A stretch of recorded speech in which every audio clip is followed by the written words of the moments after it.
Hello everyone! Hello everyone at welcome ulit sa aming vlog. Tara at samahan nyo ko dito sa Gasoline Farmers Market. Dito yan located sa Red Deer, Alberta. At dito nyo makikita yung mga kinikrave ninyong Filipino food. Dito makikita nyo yung Filipino cuisine at makikita nyo yung Kai Lechon House. Dito sa Kai Lechon House, dito nyo mabibili yung mga kinikrave ninyong mga Filipino food. Lalo na kung tayo ay homesick at lalo na kung hindi tayo marunong magluto ng mga Filipino food. At ito nga yung kanilang famous roasted pork belly. Sobrang sarap nito at sobrang benta niya hindi lang sa mga Filipino kung hindi sa iba't ibang lahi, lalo na yung mga Canadian, gustong-gusto nila yung roasted pork belly. Kaya kung gusto nyo itry, pumunta na kayo dito sa Kai Lechon House. Actually, nag-a-accept sila ng mga order kung meron kayong mga parties, kung meron kayong mga birthday, pwede nyo silang i-message sa Facebook account nila.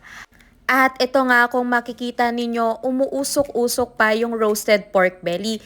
Kasi fresh talaga nilang niluluto yung roasted pork belly at the same time hindi nila minamadali yung roasted pork belly nila. Kaya sobrang sarap talaga niya. At syempre bukod sa masarap ang kanilang pagkain, maganda din yung taga-serve. Joke lang po.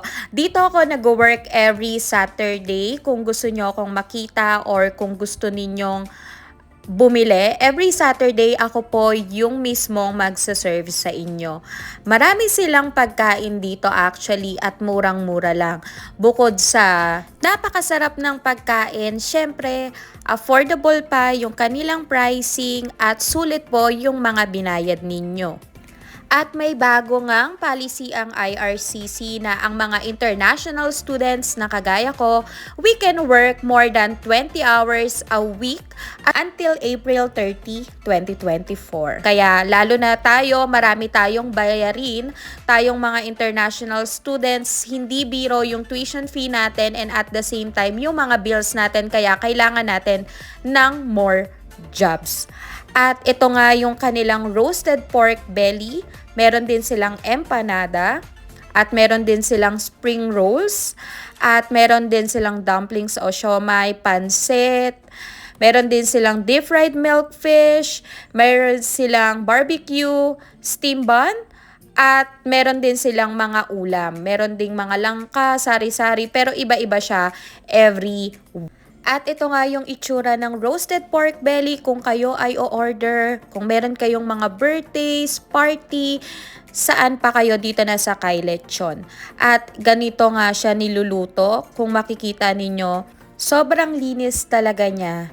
At the same time, talagang hands-on yung may-ari kung maayos ba yung timbang, yung temperature, ilang oras ba naluluto at ganito siya pag naluto. Kaya sulit na sulit yung binayad po ninyo.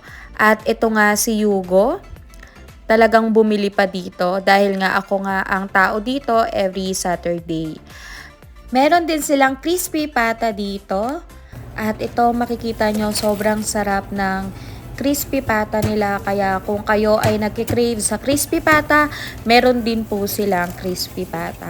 Actually, maraming Filipino food dito, kaya kung ako sa inyo, kung may day off kayo ng Saturday, Sunday, or Friday, kasi open sila ng Friday, Saturday, Sunday, pumunta na kayo dito sa Kai Lechon dahil nga sobrang sarap ng mga pagkain dito.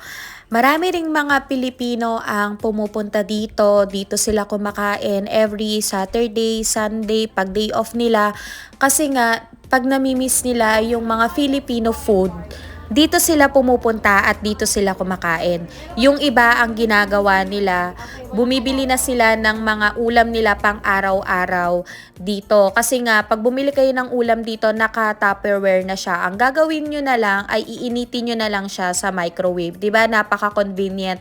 Kasi nga, yung mga tao dito sa Canada ay sobrang busy. Wala tayong ibang ginawa kundi work ng work. Wala na tayong oras na magluto, kaya ang ginagawa nila, dito na sila bumibili ng mga ulam nila. Kaya kung ako sa inyo, pumunta na kayo dito sa Kay Lechon. At ito na nga yung mga paninda namin. 3 PM pa lang, paubos na talaga siya. At marami ring mga store dito pag pumunta kayo. At marami ding mga Filipino vendor ang nagtitinda dito. Kaya dito na lang tayo makita sa Canada. Maraming salamat sa panonood ng aming vlog at makita tayo sa Kay Lechon. Ayun lang po at paalam!